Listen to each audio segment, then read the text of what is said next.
میرا ایک شاگرد ہے کراچی میں، اس کے مسجد کے ساتھ ایک عورت تھی، وہ لڑکیاں سپلائی کرتی تھی، کس قدر بدترین کام۔ اس نے، میرے شاگرد نے اس عورت کے بیٹے سے دوستی لگائی اور اس کو میرے بیان کی کیسٹ دے دی۔ اس نے کہا یہ سن لینا۔ اس نے گھر میں جا کے لگا لی، اس کی ماں کام کرتے ہوئے چلتے پھرتے سن رہی، کانوں میں آواز پڑ رہی۔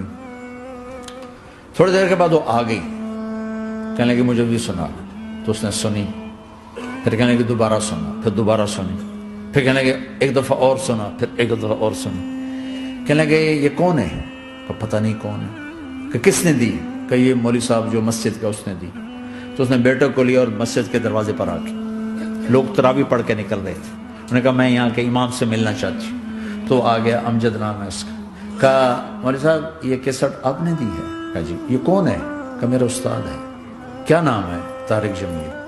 کہا اس نے کہا ہے کہ جتنے بھی گناہ کرو توبہ کرو تو قبول ہو جاتی ہے، تو میری توبہ قبول ہو سکتی ہے؟ تمہیں تو پتہ میں کیا کرتی ہوں۔ کہاں بے بی، توبہ تو سب کی قبول ہے۔ کہا اچھا پھر میں تمہیں گواہ بناتی ہوں، میری توبہ، میری توبہ۔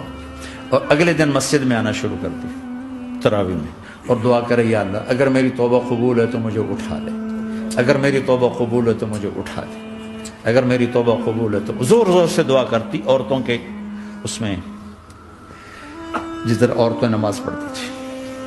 29 کی رات سجدے میں اللہ نے اس کو موت دے دی۔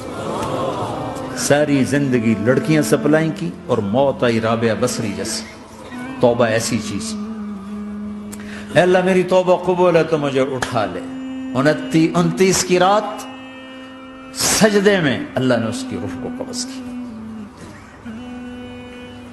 تو میرے بھائیوں بہنوں، جتنا مجمع آپ موجود ہو، جتنا اس کے ذریعے سے سن رہا ہے، آج توبہ کر لو۔ پتہ نہیں نہ جانے بلا لے پیا کس گھڑی، پتہ نہیں رب کا بلاوا کب آ جائے، تو ہم توبہ کر اور اپنے مالک کو راضی کر۔ تو نیت کرتے ہو میرے ساتھ؟ سارے کرتے ہو نا؟ تو کہو یا اللہ میری توبہ، پھر کہو یا اللہ میری توبہ، پھر کہو یا اللہ میری توبہ۔